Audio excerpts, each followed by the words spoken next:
I want to thank Will Herron for doing the article. I did an interview with him last night. We have a bet. I bet him the Giants will make the playoffs. Will seemed like a nice guy to me. Comedy and violence bring former 90s shock jock Anthony Cumia and Howard Stern sidekick Stuttering John Melendez together at New York City Club.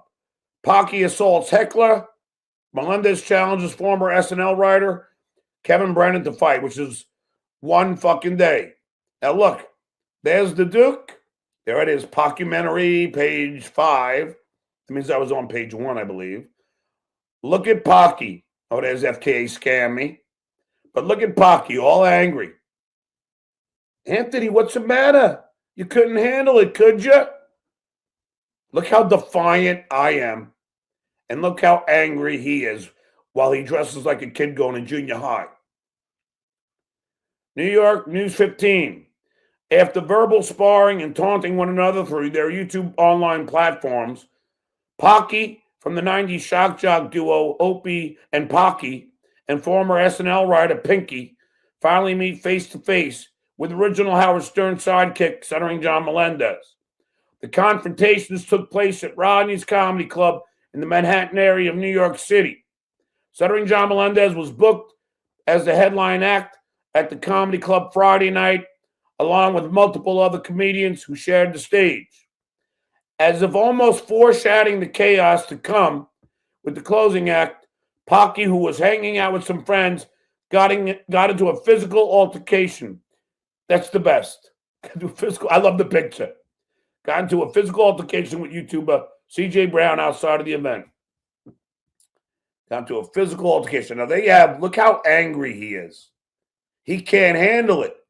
He can't handle the truth. That's the face of a loser. Brown went face-to-face with Pocky and heckled him. I got heckled. I didn't do anything. Moments later, the 90s radio star struck Brown, knocking a piece of equipment from his hands and cutting his lip. After Brown left, Pocky and the group went inside, at which point the police arrived. Pocky was brought back outside to speak with the authorities, but was released shortly after he returned to the club. Later that night, former Saturday Night Live writer Kevin Brennan, only did it for 1 year, approached Stuttering John Melendez saying Simsalabim, a reference to the Johnny Carson show while holding the camera. It was really, my Duke of the Future bit. But, whatever. I digress. When Melendez noticed Pinky, he took off his sports jacket and challenged him to a fistfight outside. I'm telling you, Will, it's like the eye of the tiger at that point. I just wanted to, he talked tough for the last month. Now back it up. These guys are all keyboard warriors. They don't understand I'm a real tough guy. Stuttering John told News 15 sports writer Will Herron, who, by the way, is a really good guy. 90 Star Search contestant Pinky, instead of fighting, said his +1. Oh, Pinky! Oh, Pinky! You had to send your +1. You had to send Stevie Loser the User on me because you couldn't do it yourself. And Stevie Loser the User couldn't do it either.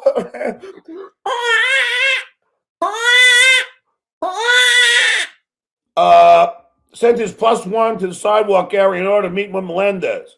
Once outside, John said to the brute, "You want to throw hands?" The situation de-escalated, and Melendez returned to the VIP room to prepare for his set. At around 9:15, the headlining. Jeez, I can't read today. At around 9:15, the headlining act, Stuttering John. Sorry. Around 9:15, the headlining act. Oh, there's Pocky. Scary. At around, just that ghoulish look of him. At around 9:15, the headlining act, Stuttering John Melendez, took the stage. Before Melendez was announced, though, Pocky took the microphone from the show's host and announced the entrance of Stuttering John onto the stage, saying into the mic, "When I heard Stuttering John Melendez was headlining this club, I knew I had to be there. I don't think there has ever been an occasion where there was an entire crowd of people that literally despised the comedian coming on. And therein lies my point. He got that right. A crowd of people that despised the headliner. And some people think I'm supposed to win them over. Yeah, okay. Okay. I'm going to win them over. Not winning anybody over. I trust my own instincts. I've trusted my own instincts for years. Just like in that Morton Downey Jr. clip. I know what the fuck I'm doing. Knowing that someone from the crowd could just grab the microphone like that frustrated the headliner act who said to News 15, what normal comedy club would allow somebody to get on the stage and introduce the comic and get control of the mic? Many in the crowd cheered and chanted Duke, Duke, Duke, which is a reference to Melendez. Once he adjusted the microphone, Stuttering John sat on a stool and unfolded pages, they weren't really folded, of printed paper that contained Pocky's arrest record. The self-proclaimed Duke of the Dabbleverse cleared his throat and began to read. The stunned, seemingly pro-Pocky crowd instantly began to jeer and chant phrases known to those who enjoy a certain section of YouTube known as the Dabbleverse. News 15 asked Melendez what it was like standing in front of such a hostile crowd and continuing to incite them. Glory. I came in, I set my beer on a table, sat on the chair, scanned the audience, and started reading, said the star of the movie One Too Many. While dictating the arrest, the crowd began chanting, Pocky, Pocky, Pocky. At that point, Pocky stood up, accepting the support of the crowd, and started chanting, do your act, because he was so embarrassed that I was humiliating him in front of his fans. Stuttering John spoke about the reaction he got from Pocky, who was sitting in the first row. He was getting triggered by me, and it only made me happier. It only made me happier. For nearly 10 minutes, through a crowd chanting, do your act, deadbeat dag, Melendez read the arrest record and a list of Pocky's career failures.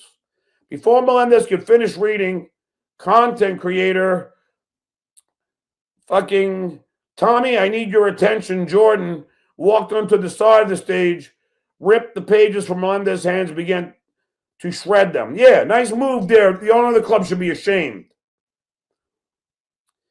Heron asked Melendez if he was intimidated or startled when Jordan came up on stage unannounced. Not at all, Will.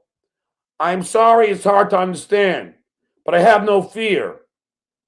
So when he grabbed it, I think I smiled. I kind of laughed. I got my beer, yelled skull, went to the top of the stage, held my arms up like Andy Dufresne in the Shawshank Redemption, and said, thank you, he replied. After that, he walked off the stage. Melendez added that Jordan destroyed his property and that he may have repercussions. What he did was a criminal offense. You're not allowed to go on stage and steal things from somebody's hand.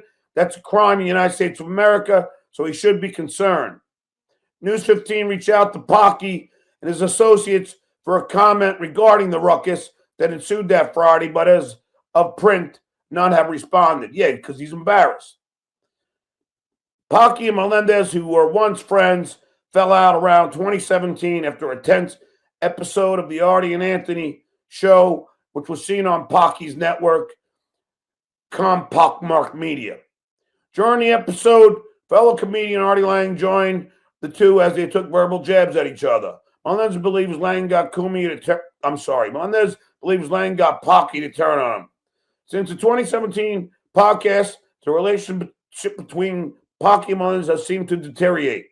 Currently, Stuttering John is in a legal battle with fellow content creators, Why Do They Podcast, which is run by Lady K and another content creator, Shitware, who runs his own group of online shows on the Sandusky Network. as the Sandusky Network. Now, look, there's the face of a handsome Duke. Look at that.